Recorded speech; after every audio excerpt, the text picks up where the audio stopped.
Hello, my name is Robert Webb and I've prepared a very special presentation for you all today. You may be wondering why I sound so gosh darn amazing, and that's because I fooled you. I am actually computer.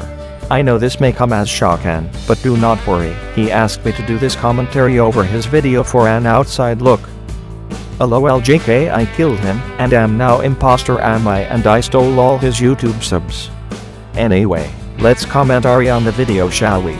Ever since I was but a little boy, I have always been creative. For as long as I can remember, I love to draw, sculpt, and even paint.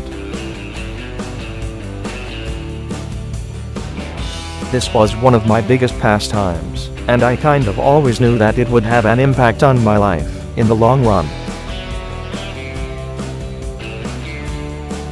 I always knew that I was a creative learner, as whenever I was given a task I would put my own spin on it that nobody else saw at first glance. Throughout my entire life I have had only one major preference for my future career. That preference is that I always need to have at least a certain amount of creative input into every task I am assigned. I don't think I could ever see myself taking orders like a robot, as I would always have the thought in the back of my head it would probably be better if I did this. Or, this doesn't fit right together. Comedy is something I always love to put into everything I do, and it has a huge impact on my life, in that I really want to do something where I can have fun and be lighthearted. Being fun, never mind, I guess clowns are stupid, so whatever. When I was only 10 years old. Oh, okay, good job there, Robert. I mean me. Anyway.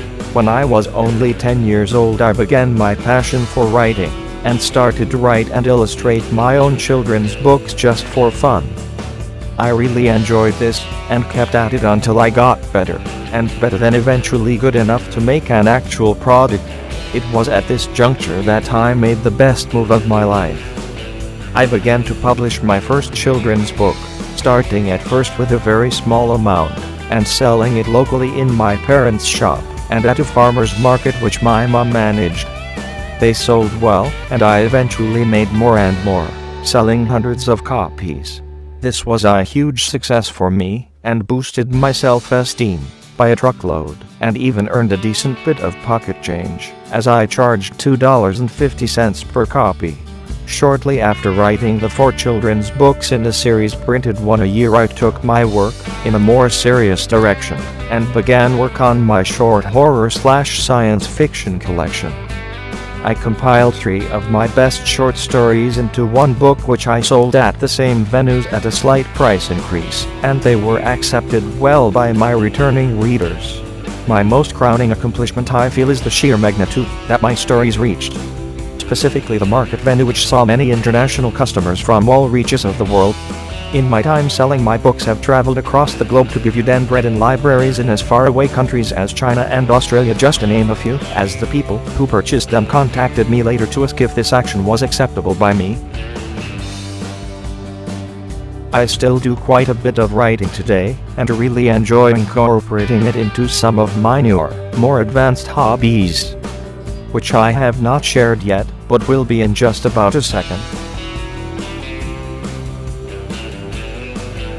Wow, good job, Dumbo, you broke it, ha ha ha ha ha ha. Anyway, in 2012 I made the leap of joining my school drama club at Deer Island Community School, and received a very minor role in a comedic play about insane school kids. I loved this experience and was eager to sign up again for next year, without any hesitation, as well as receiving the starring role in the Christmas play the following year. It was next year in the school play Frankenstein Slept Here that I got the best role I think I will ever play in my entire life. I was the mentally deranged and quirky Igor, and I was basically the comic relief of the play. If I wasn't saying intentionally bad one-liners, I was hitting myself in the head with a hammer or some other slapstick. This play was taken to DramaFest, which is a festival where all of New Brunswick sends plays from the different schools, and they perform and compete for the judges. Our play won Best in Show, and me, as well as 2 other cast members, won the only awards for Best Supporting Actors and Actresses, which is an accreditation I am extremely proud of. Currently today I am very interested in the general field of media production. This is something that I currently do, as a hobby, and for school projects, wink wink, but I would one day love for it to be a full-time job. The main things I really enjoy right now are the fields of animation and editing. I really believe that both are two sides of the very similar coin.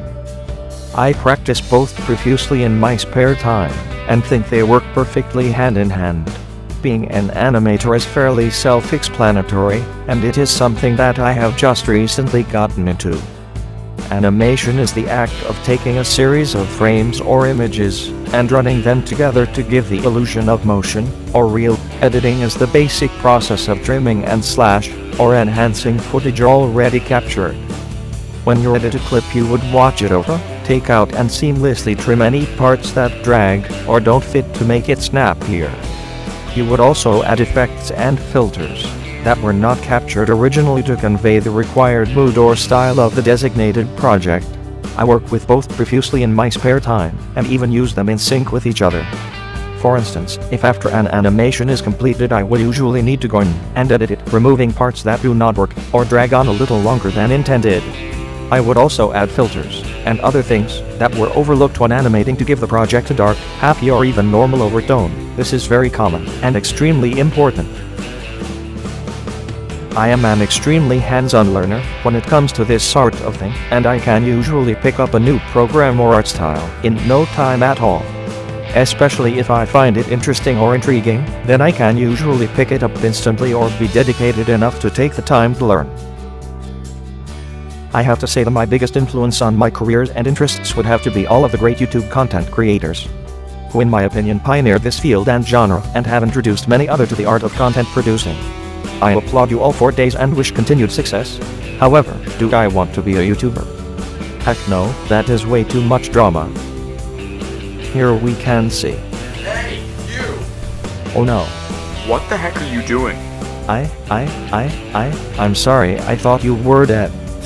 That's not an you tried to kill me? I am sorry. I guessed. No. You tried to, wait, you guessed? No! Sorry, oh sorry. Oh, no, okay, you know what, we're done here, okay? Okay, we're done. There,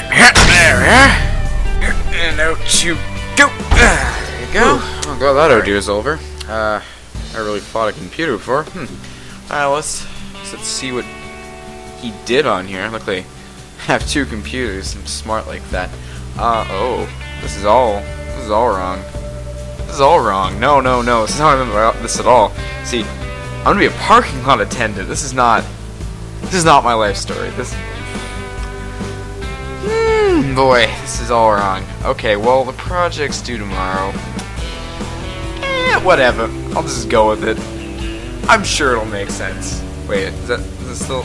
Oh, no. Is that on? Is that on? I don't want to edit this now. I don't want to edit this. I don't want to edit. I don't want to edit this. I don't want to edit this. No.